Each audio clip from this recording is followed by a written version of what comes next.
La humanidad está amenazada. La raza humana degenera aceleradamente. La mayor desgracia en este proceso descendente es que el ser humano ha perdido la fuerza de voluntad y el dominio propio. El hombre de hoy no sabe vivir. La humanidad de fines del siglo XX y comienzos del siglo XXI vive, decide, elige, se mueve y se alimenta sobre la base de la filosofía de Epicúreo. Me gusta. Esta es la generación interesada solamente en el placer de los sentidos. Complacernos a cualquier precio parece ser lo único que importa. Millares que podrían haber vivido han sido náufragos físicos, mentales y morales, porque sacrificaron todas sus facultades en aras de la complacencia del apetito. Por primera vez en la historia, la ciencia comienza a validar con fuerza el hecho de que la dieta determina en primera instancia los sucesos que acontecen en las células, donde tienen lugar los verdaderos dramas y misterios, donde se pierden y se ganan permanentemente las batallas para consolidar la salud y la longevidad, o por el contrario, para condenarnos a la enfermedad y a la muerte. Ahí es donde comienza y termina la vida. ¿Podemos percibirlo? Es nuestra última oportunidad.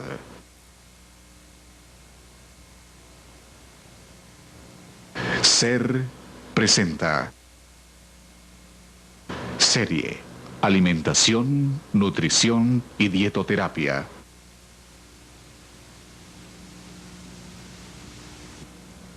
No somos médicos, nutricionistas, homeópatas, naturópatas, higienistas, ni cosa parecida. Somos tan solo deudores de un conocimiento y de una experiencia que hemos recibido por revelación y que deseamos compartir con todos ustedes.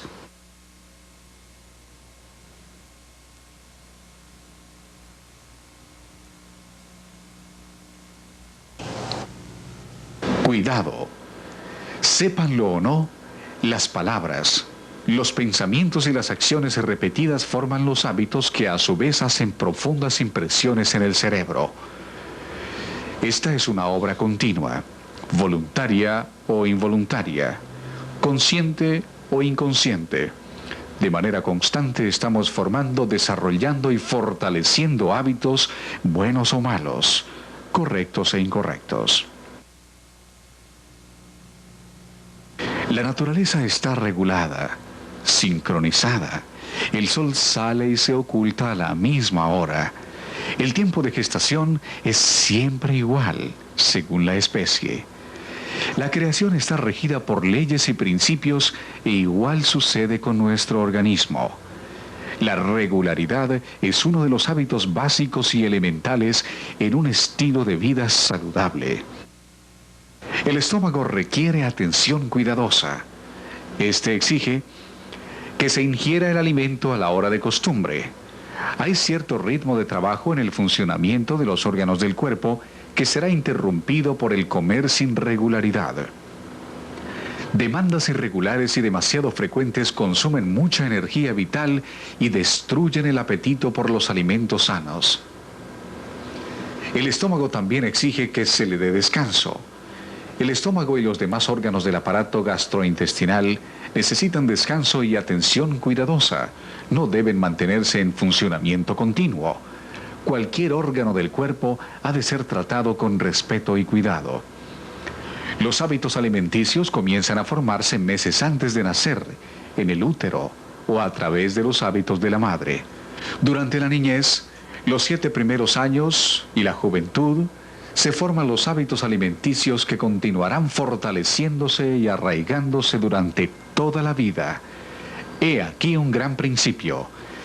Es más fácil formar hábitos que cambiarlos. Así que, cuanto más rápido empecemos, mejor será.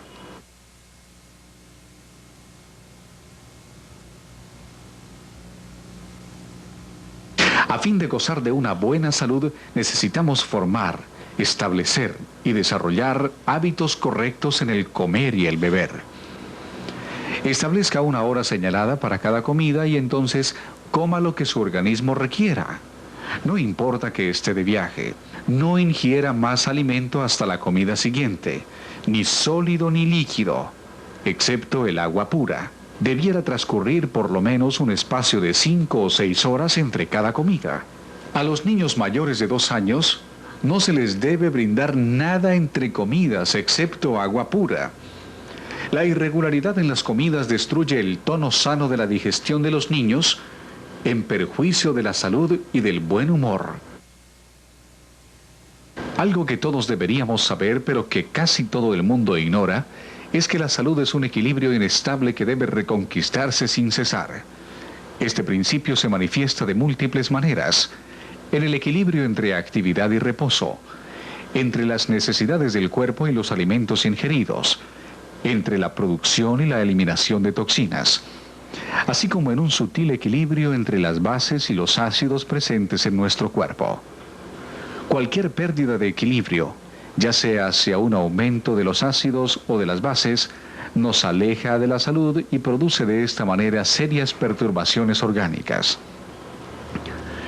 Actualmente, y debido a nuestras costumbres alimentarias y al modo de vida que llevamos, se ha roto el equilibrio ácido-básico. Tendemos cada vez más hacia la acidificación y esta es la fuente de numerosas enfermedades. Todos los alimentos que se queman o son digeridos en el organismo dejan como resultado de este proceso una ceniza o un residuo. Este residuo puede ser neutro, ácido o alcalino, dependiendo en gran parte de la composición mineral de los alimentos. Principales alimentos formadores de ácidos.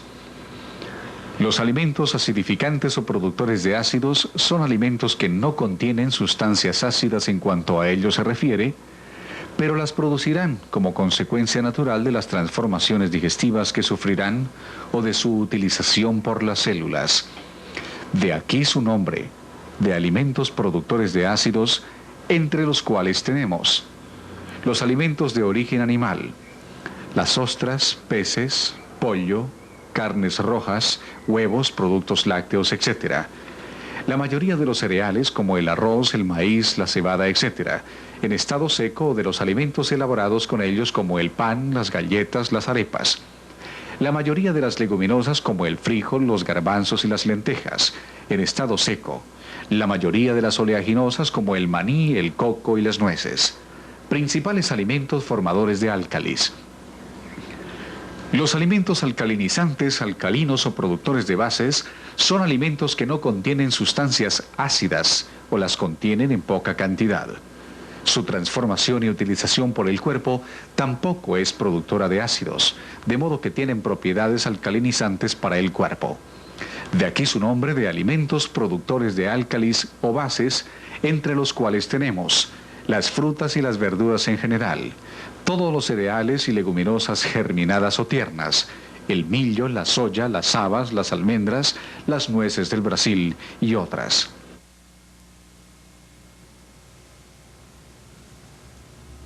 Para obtener, conservar y recuperar la salud, necesitamos ingerir alimentos que formen un correcto equilibrio ácido-básico gracias a una sabia planeación de las comidas.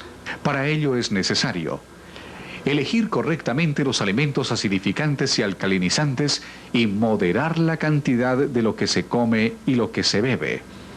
Que haya una apropiada proporción entre alimentos alcalinos y ácidos en la dieta diaria. La proporción normal en un cuerpo sano es de 3 a 1. 3 partes alcalinas por una parte ácida, es decir, una relación de un 75 a un 25% respectivamente. Cuando se mantiene esta proporción ideal, el cuerpo presenta una fuerte resistencia a las enfermedades. Esto quedará asegurado atendiendo las siguientes proporciones. Consuma mayormente frutas y verduras crudas, que esta sea la base de su alimentación diaria. Ingiera generosamente cereales integrales, preferiblemente germinados o tiernos. Consuma leguminosas con moderación, preferiblemente germinadas o tiernas. Ingiera oleaginosas dosificadamente, crudas en lo posible. Esta recomendación es para personas sanas. Para restaurar la salud o combatir la enfermedad, la dieta de los enfermos debiera ser, por regla general, mayor o completamente alcalina. Tradicionalmente, fisiología de la digestión es el estudio de la función de cada uno de los órganos en el proceso digestivo. Esta es una obra que el Creador ya ha hecho. Nuestra respuesta ante ella debería ser maravillarnos y estudiar cómo podemos mantenerla en buen estado. La combinación, la calidad, la solidez, la temperatura, la cantidad, el orden, la disposición y la masticación al comer constituyen nuestra responsabilidad en el manejo y la atención de esta obra perfecta. Y es lo que nosotros llamaremos fisiología de la digestión y será de lo que hablemos a continuación. ¿Usted combina frutas y verduras en la misma comida? Frutas no. Pues sí. ¿Por qué? ¿Por qué? Porque lo que son las verduras pues nos ayudan mucho a la nutrición y las frutas por lo que nos dan carbohidratos y lo que son líquidos. A veces. ¿Por qué? O sea, depende de lo que uno esté comiendo, porque las frutas que siempre se comen después de una comida intermedia, o si no, pues a las 11 o por las noches, no sé. En el almuerzo, sí, fruta y verduras, sí. A veces. Sabe rico.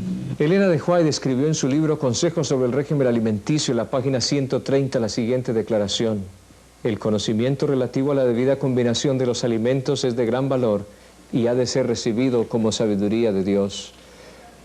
En la página 133 ella hace una pregunta que debería ser nuestra también. ¿No estudiaremos como hombres y mujeres sensatos si las cosas que comemos combinarán o si producirán dificultad? Las personas deberían entender que es el privilegio nuestro tener estómagos pacíficos. Y esto es posible gracias a una buena combinación de alimentos. Como ocurre con todas las cosas, el sistema digestivo tiene ciertas limitaciones. Las enzimas del sistema digestivo humano están sujetas a ciertas restricciones. Si comemos de un modo tal que excedamos dichas limitaciones, padeceremos problemas digestivos. Si observa cualquier animal que vive en estado natural, verá que nunca ingiere comidas equivalentes a nuestra variación de platos. Somos la única especie creada que complica tanto sus comidas. Todos los demás seres creados por Dios se alimentan con sencillez y en general solo toman una clase de alimento a la vez, una en cada comida. Por lo tanto, tomar alimento en combinaciones que son compatibles en química digestiva es esencial para una salud óptima. Combinar es unir diversos grupos de alimentos en una misma comida a fin de formar un menú balanceado y apetecible. Es comer durante una misma comida únicamente alimentos que estén hechos el uno para el otro. Es armonía nutricional. ¿Se ha sentido cansado, aletargado, con dolor de cabeza después de comer? ¿Ha observado que cuanto más copiosa y variada es la comida, más fatigado se siente un poco tiempo y después? ¿Ha notado alguna vez esa sensación de pesadez en el estómago al cabo de 6, 7 u 8 horas después de haber comido? Eso se debe generalmente a que la digestión de alimentos no compatibles entre sí requiere una enorme cantidad de energía. El alimento no ha sido digerido, por lo tanto permanece aún en el estómago básicamente a causa de alguna combinación incompatible. ¿Qué le ocurre a la comida que permanece más tiempo del normal en el estómago? Si el alimento no es descompuesto, digerido en el tiempo adecuado, permanece donde está y lamentablemente se estropea. Fermenta y se pudre con la consecuencia lógica de indigestión ácida, gases, trastornos mentales y estomacales, etc. Es por ello que después de 6, 8 o incluso 10 horas de haber ingerido una comida, una persona puede vomitar y expulsar alimentos en estado de descomposición que bajo ninguna circunstancia deberían estar presentes en el estómago tanto tiempo después de haber sido ingeridos, ni presentar un estado tal de putrefacción. ¿Cómo puede suceder esto? Gran parte de la digestión tiene lugar en el estómago y corre a cargo de los jugos digestivos. El tipo de jugo segregado para la digestión de una clase de alimento no es válido para digerir otra clase de alimento. De hecho, algunos jugos se neutralizan entre sí cuando se les obliga a entrar en contacto. Dicho de otra manera, cada alimento contiene un máximo de nutrientes: agua, vitaminas, minerales, fibra, proteínas, carbohidratos y grasas en distintas proporciones. Algunos de estos nutrientes son inertes o pasivos en presencia de otros nutrientes, pero otros reaccionan con algunos, interrumpiendo así el proceso de digestión. Todos los alimentos contienen estos nutrientes, en proporciones diferentes, específicas y particulares. El nutriente que es proporcionalmente mayor en cantidad recibe el nombre de dominante y programa el proceso digestivo en su totalidad. Existen algunos alimentos que presentan características especiales por tener más de un nutriente dominante, por lo cual son de difícil digestión. Por ejemplo, las oleaginosas, las cuales son ricas en grasa y proteína. Caso contrario es el del agua, el cual es un importante nutriente, constituyente del cuerpo humano, el cual desempeña muchas funciones. Sin embargo, no tiene ninguna influencia directa sobre la combinación de los alimentos. En la nutrición moderna hay un concepto en relación con la combinación de los alimentos que deberíamos revisar con cuidado. Es el hecho de que no deberíamos combinar en la misma comida las frutas y las verduras. Estos dos grupos alimenticios son incompatibles entre sí. La nutrición moderna, como decíamos, ha pensado que estos dos grupos deberían comerse juntos, ya que contienen nutrientes que son correspondientes, pero se ha encontrado a través de la revelación de Elena de White y de estudios actuales que los nutrientes y las cualidades y los modelos de cada uno de ellos no son compatibles, sino que por el contrario crean un estado que neutraliza la acción los unos de los otros y causa una parálisis y una congestión a la digestión cuando estos dos alimentos o grupos alimenticios se consumen en la misma comida. Por lo tanto, deberíamos recordar que hay sabiduría divina en el hecho de que no deberíamos usar en la misma comida, no deberíamos combinar frutas y verduras. La excepción a esta regla es la siguiente. En el caso de las frutas, hay un grupo que se conoce con el nombre de las frutas neutras, las cuales sí se pueden combinar con verduras. Ejemplo de ello es el coco, el limón, el aguacate, el chontaduro, etc. En el caso de las verduras, existen dos subdivisiones que deberíamos conocer muy bien. Estas se pueden combinar con verduras. Es el caso de los tubérculos o raíces y de los frutos suculentos. En el tema de las verduras aclararemos en detalle cuáles son los tubérculos y cuáles son los frutos suculentos dentro del grupo de las verduras. Quisiéramos dar 3 recomendaciones más en relación con la buena combinación de los alimentos. La primera de ellas es que no deberíamos variar o tener una gran variedad de alimentos en una misma comida. En segundo lugar, deberíamos entender que debemos variar la forma en que preparamos los alimentos y deberíamos también variar los alimentos de comida a comida. Dentro de este proceso de alimentación es muy común el ver personas que se vuelven adictas a ciertos alimentos específicos, no importa el grupo alimenticio al cual se refiera. Hay personas que toman 2 o 3 frutas, 2 o 3 verduras, 2 o 3 cereales, 1 o 2 granos, 1 o 2 oleaginosas y hacen de todo ello un estilo de nutrición.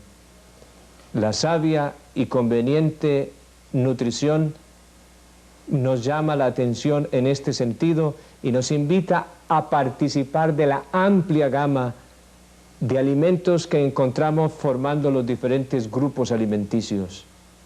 No alcanzamos a entender plenamente toda la riqueza nutricional y la variedad que hay en los mismos nutrientes en cada uno de los distintos alimentos de los grupos alimenticios. Por lo tanto, recuerde, variar la forma de preparar los alimentos y variar los alimentos de comida a comida será una recomendación que haremos bien en recordar siempre y cuando no variemos tanto en la misma comida. Si usted dispone de muchos platos o de muchos alimentos distintos, planifique el menú de tal manera que cada una de estas distintas variedades se sirvan en comidas distintas, para que no haya tanta variedad en la misma comida. Quisiéramos también decir que al combinar los alimentos deberíamos tener en cuenta la salud de las personas. Es fundamental entender que cada fisiología, cada persona es particular en sí misma. Cada uno debería llegar a desarrollar un juicio individual acerca de cuáles son los alimentos que mejor le sientan y cuál es la mejor combinación para poderlos planear dentro de un menú equilibrado. Uno de los errores más comunes en las personas que están tratando de cambiar la dieta especialmente es el hecho de no considerar la riqueza nutricional de ciertos alimentos, específicamente en el campo de los alimentos de origen animal y los alimentos de origen vegetal.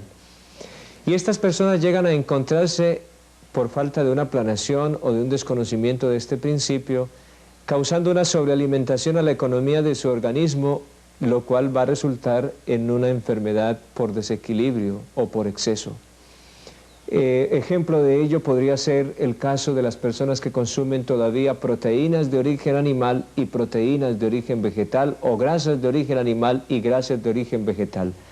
Para evitar este problema deberíamos tener en cuenta que cada uno de los grupos alimenticios es rico en un nutriente predominante, y de esta manera nosotros deberíamos calcular y planear muy bien la sustitución de alimentos de origen animal por alimentos de origen vegetal, de tal manera que nunca tengamos este problema. Ejemplo de ello es el hecho de que cuando nosotros comencemos a consumir oleaginosas o frutos oleosos, prescindamos por completo de la leche, los huevos, la mantequilla y la carne.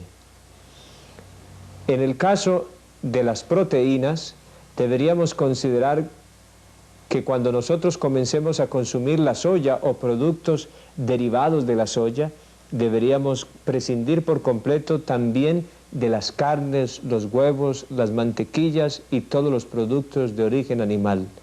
Todo esto será un proceso, y recuerde que la ciencia culinaria es una ciencia en la cual nunca nos graduaremos y continuamente estaremos investigando y descubriendo nuevos y nuevos aspectos que nos ayudarán cada día a armonizar más con las leyes de la creación. Existen dos hechos fundamentales en cuanto a la calidad de los alimentos se refiere.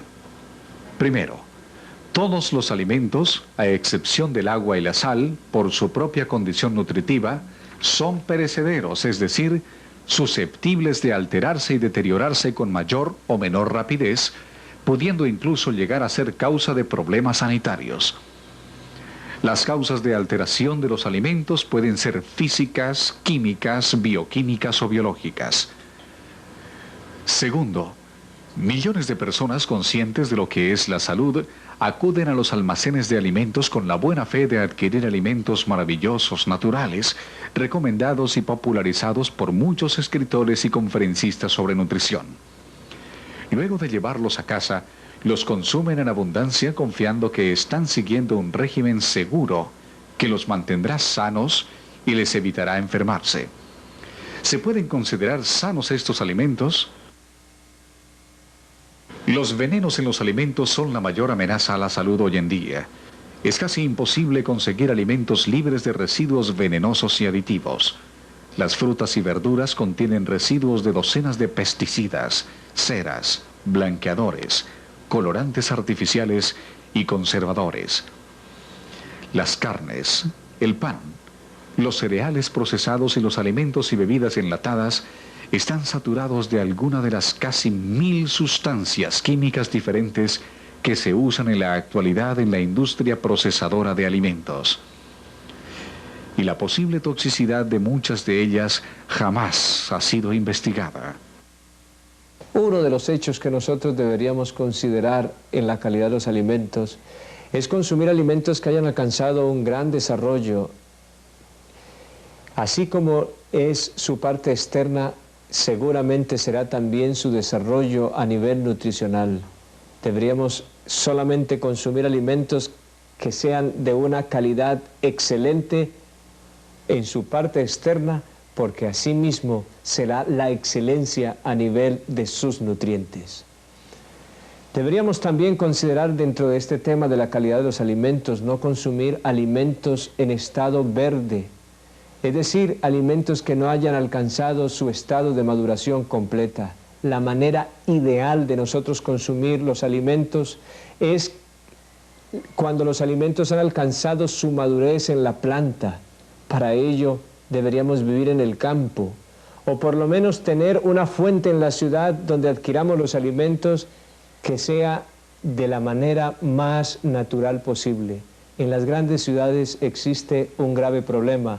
Los campesinos, para poder transportar sus cosechas, lo hacen cortando los frutos completamente verdes y llevándolos de esa manera hasta los puntos de venta.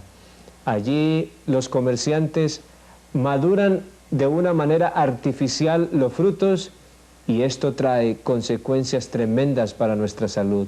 Aquí podríamos hacer un paréntesis para decir que esta es una de las razones por las cuales hoy los seres humanos están cambiando los modelos y las formas de alimentación, pero no están alcanzando los resultados que ellos desearían o que han sido prometidos y que deberíamos esperar como una consecuencia natural.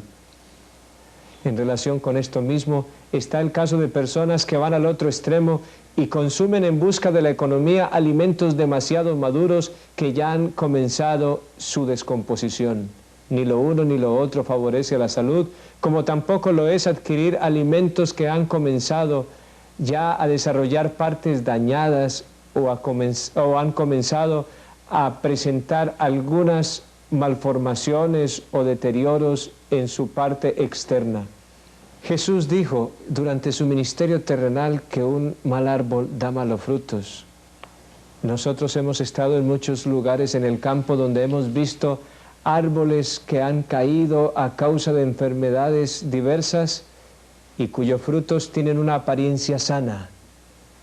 Pero si esto sucede en la parte externa y no nos damos cuenta, mucho mayor serán las consecuencias cuando ha trascendido a la forma, a la estructura física del fruto y nosotros aún así participamos de estos alimentos.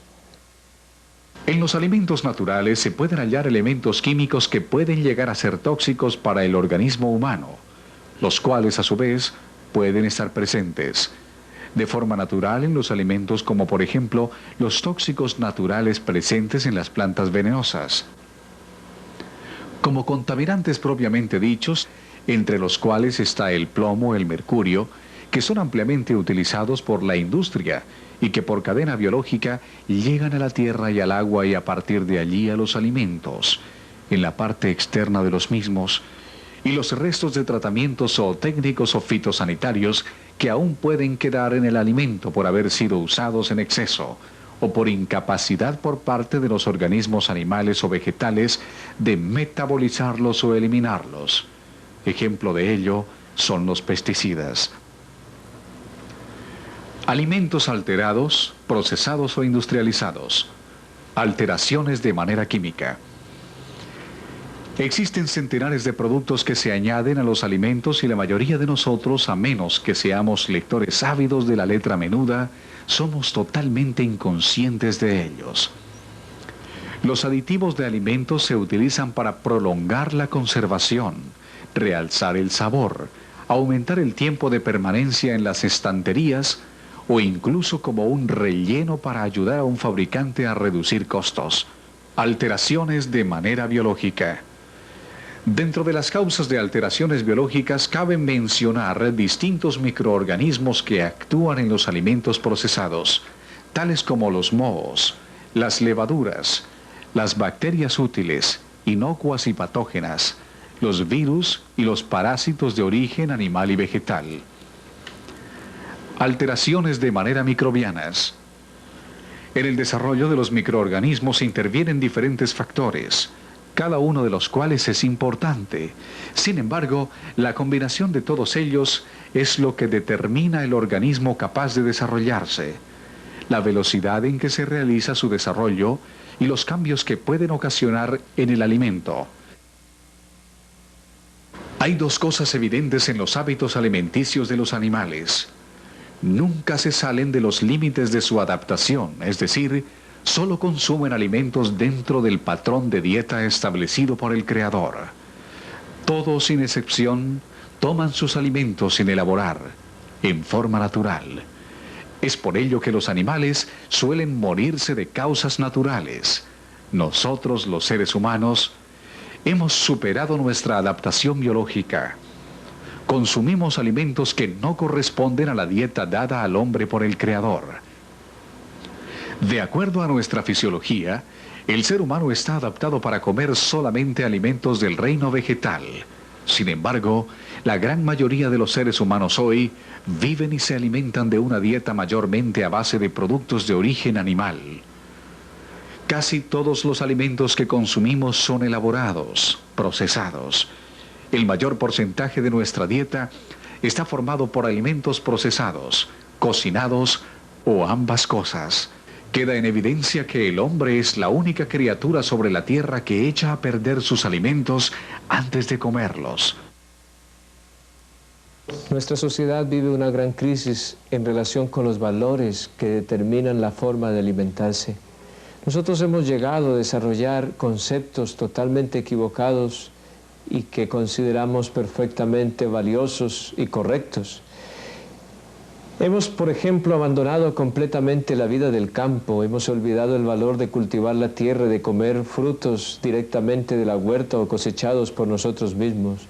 Consideramos como un gran avance ir y conseguirlos en los diferentes puntos de venta, en los supermercados, plazas y expendios, cuando estamos así desconociendo uno de los hechos vitales que fueron parte de la vida de los que nos antecedieron, el placer y el gusto de cosechar nosotros mismos los alimentos que vamos a consumir. Solamente así tendremos la garantía de saber qué es lo que estamos consumiendo. Igualmente, hoy vivimos en un tiempo donde hay una acelerada popularidad en el proceso de los alimentos de uso instantáneo, en los alimentos que se conservan, en los alimentos que solamente son buenos para el paladar, pero que no aportan ningún elemento importante a la economía de nuestro organismo. Igualmente consumimos alimentos que son populares o que son importados, pero que no están en armonía con los modelos nutricionales y las necesidades biológicas y bioquímicas de nuestro organismo. No podemos seguir permitiendo que esta crisis alcance y toque nuestras vidas, porque los resultados no se demorarán. Estaremos participando nosotros también de las temidas enfermedades degenerativas que cada día van y van en más y mayor aumento. Alimentos vivos o muertos. Nuestra dieta debería estar caracterizada básicamente por el consumo de alimentos vivos. Un alimento vivo es cualquier alimento que no ha sido alterado de ninguna manera y se mantiene tal como Dios lo creó. Cuando nos referimos a un alimento procesado, nos referimos a un alimento que carece de vida, que está muerto y en consecuencia no es de mucho valor nutricional. Los alimentos naturales, crudos, exigen un esfuerzo de masticación. Dejan aparecer la sensación de saciedad mucho antes que los alimentos cocidos, por lo cual se come menos y al comienzo de una dieta tal se produce un adelgazamiento prudencial. Los alimentos vivos, crudos, son igualmente conocidos por su valor profiláctico, prevención de enfermedades. Si a usted le dijeran que existe una bomba que es capaz de caer sobre una ciudad y destruir solamente a las personas malas y no hacerle nada a las personas buenas, ¿usted lo creería? Claro que no. Sin embargo, por inverosímil que nos parece este relato, no es así en relación con la manera y los valores relacionados con la manera de alimentarnos. Dentro de la alimentación hay algo que nosotros hemos desarrollado con el nombre de pasteurización. La pasteurización comenzó hace más de 100 años y se aplicó en el elemento más conocido para nosotros hoy, la leche. Se nos vendió una idea que ha llegado a ser considerada como un estilo de vida deseable para todos. La leche pasteurizada ha sido presentada como una leche limpia y completamente nutritiva. ¿No será que a través del proceso de la pasteurización, un proceso a través del cual la leche sometida a altísimas temperaturas, también se han destruido los elementos valiosos de la naturaleza? Así como sucede con la leche en el caso de la pasteurización, sucede con los demás alimentos cuando los sometemos a altas temperaturas. Se ha llegado a determinar que hasta el 85% de los nutrientes se pueden perder en un proceso de cocción de los alimentos. Entonces llegamos a un callejón sin salida. Durante mucho tiempo pensamos que únicamente la carne era la manera de nosotros consumir alimentos muertos. Pero hoy estamos ante una nueva declaración. ¿Podemos abandonar la carne y seguir alimentándonos de alimentos muertos cuando consumimos alimentos cocidos que, repito, han perdido cerca del 85% de su valor nutricional? ¡Qué tristeza! Es que hoy casi la gran mayoría de la alimentación de los seres humanos, aún dentro de los círculos del vegetarianismo y el naturismo, está mayormente compuesta por alimentos cocidos y son muy pocos los alimentos crudos que nosotros ingerimos. Podemos llegar a considerar que dentro de un proceso de desarrollo, de maduración, llegará el día en que podemos depender de una dieta mayormente cruda, por no decir que de una forma completa. Pero deberá ser un proceso y deberá ser el resultado final de él. Antes de eso debemos dar pasos que nos vayan conduciendo progresivamente hacia este ideal. En los Estados Unidos hay programas completos, lo mismo que en Europa, dedicados al tratamiento de enfermedades terminales con dietas crudas, completamente crudas, con extraordinarios resultados. Pero repito, este deberá ser el final de un proceso que deberá ser asistido y coordinado sabiamente para evitar problemas en relación con la salud. Nosotros podemos comenzar este proceso de una manera muy sencilla, consumiendo las frutas en su estado natural y consumiendo en las comidas de dulce una abundante porción de frutas. Lo mismo podemos hacerlo con las verduras, consumiéndolas crudas o por lo menos cocidas ligeramente al vapor. Si nosotros consumimos una abundante ensalada de verduras al día y una ensalada o una abundante porción de ensalada de frutas al día, nosotros estaremos dando un paso gigantesco en esta dirección. Si nosotros diéramos una proporción, estaríamos en lo correcto al decir que podríamos aún llegar hasta un 50% de un plato dentro de una porción cruda a base de frutas o de verduras. Quizás el siguiente grupo alimenticio que se presta en una experiencia progresiva para consumir alimentos en estado crudo es el grupo de las oleaginosas. Este grupo alimenticio presenta facilidades para que nosotros podamos dar un paso siguiente en esta dirección. Y luego vienen los dos casos más delicados, que es el caso de las leguminosas o los granos. Estos grupos o este grupo alimenticio puede consumirse crudo dentro del proceso famoso, bien conocido y muy recomendado con el nombre de germinados. En una de nuestras secciones estaremos hablando en detalle acerca de cómo germinar y todas las recomendaciones relacionadas con esta manera de preparar las leguminosas. Este mismo principio se puede aplicar para los cereales, los cuales pueden ser consumidos también en su forma germinada. Si nosotros siguiéramos estos principios, podríamos llegar a participar de una excelente dieta cruda que seguramente nos traerá grandes beneficios, pero que necesitará todo un proceso de preparación a fin de poderla disfrutar. Recordemos, parte de la buena nutrición es que nosotros disfrutemos lo que nos comemos. Alimentación, nutrición y dietoterapia es una investigación basada en la revelación divina y dedicada a todos aquellos que confían en el relato de la creación. Alimentación y dietoterapia presenta un enfoque muy diferente al de la nutrición tradicional, naturista o alternativa. Presenta el consejo y la alternativa de Dios en la peor crisis de todos los tiempos. SER desea compartir con usted a nivel personal, familiar o institucional, publicaciones, charlas, conferencias, seminarios, taller y consejería sobre salud integral, lo cual incluye los siguientes grandes temas: salud, educación y redención. Buena parte de los costos que este ministerio demanda son atendidos gracias a las ofrendas y donativos voluntarios de familias y personas con quienes tenemos un gran compromiso de fe y amor.